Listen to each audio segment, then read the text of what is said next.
Thank you all for joining. Thank you all for being for part A of your performance event tonight.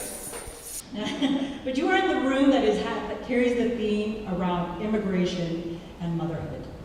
So I want to thank you for joining us in this space. When I first came and was worried that this event was even going to happen today, driving in the rain, I was thinking through like a quick little poem, and so I'm going to say that and then we'll kick off.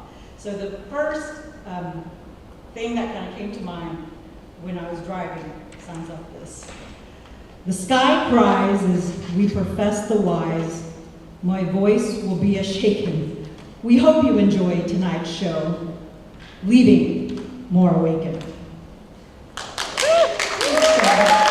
I was like, man, it was getting real deep because I probably thought I was going to lose my life on those roads today because it was really kind of pouring indeed. But our first show is 6 Degrees Dance Company, and this is titled Arcelia's Story, and it's starring Arcelia, Jaramillo, and Toni, Valle. So ladies and gentlemen, please, let's give a round of applause.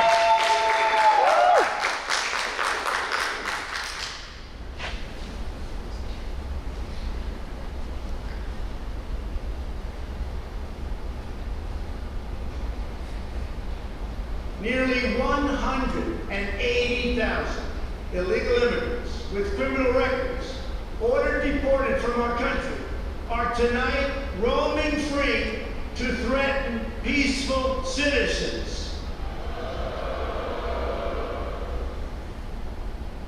I oppose amnesty. I oppose citizenship.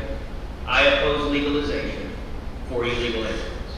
I always have, and I always will. As a fiscal conservative, it's okay with 25 billion for the moment. Whatever it takes. The justices blocked the Trump administration's efforts to shut down the Deferred Action for Childhood Arrivals program, otherwise known as DACA. It allows people brought to the U.S. illegally as children to stay, work, and study in this country. They're taking our jobs, they're taking our manufacturing, they're taking our money, they're taking everything, and they're killing us on the border. President Joe Biden made it a priority and presented an immigration reform bill to Congress that would pave a path to citizenship for about 11 million people without legal status. A moment that could give Alejandro's mother a pathway to citizenship after living in the shadows for more than 2 decades. And I told her, I want to walk with you and talk with you what this means for us as immigrants, what it means to us as a family. Some Democrats even proposed a measure that would force the release of thousands of criminal illegal aliens, including dangerous felons convicted of rape, sex trafficking, violent assault, and even murder into our country. Can you believe this? And it is the direct consequence of policy decisions by the Biden administration to stop building the wall, to return to catch and release, and to end the stay in Mexico. They are being released by the tens of thousands into our communities with no regard for the impact on public safety or research.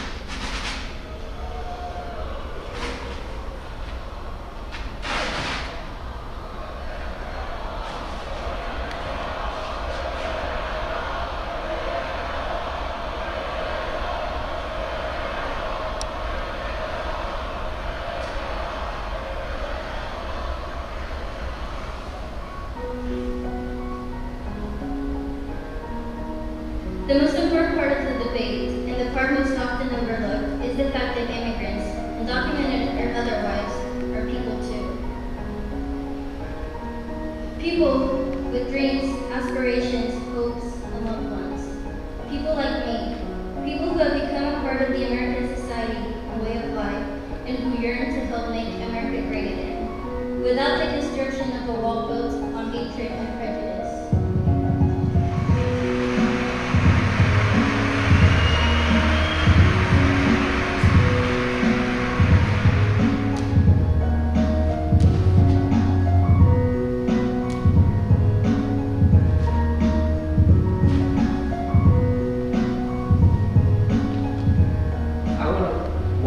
you and talk with you what this means for us as what it means to us as a family.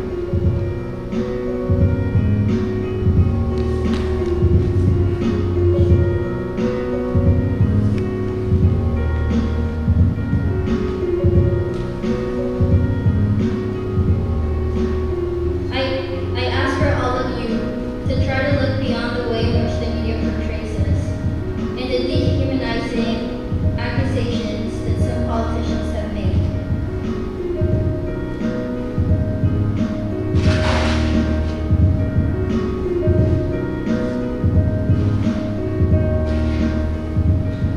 I am 30 years old. I came to the US at age 1. I don't remember anything. Basically, I crossed with my mom, her back, her arms, and I've been here ever since. I'm very hopeful that we at least have a chance of getting something passed so that people can come out of the shadows.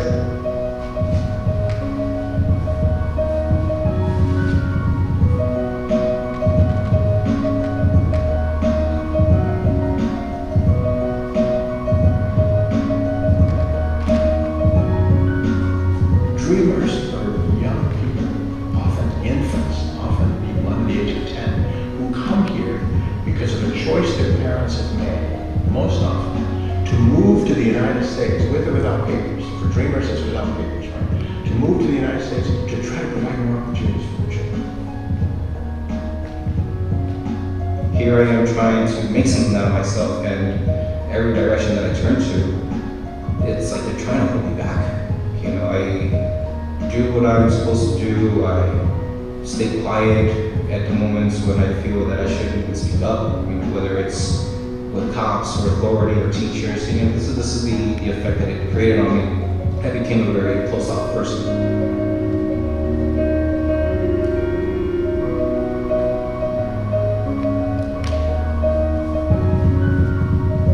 By sharing my story, I hope to convince all of you that if I was able to break every stereotype based on what I'm classified as, Mexican, female, undocumented, first generation, low income, then so can you. The issue is one we should all be paying attention to. 1 in 6 dreamers lives right here in Texas.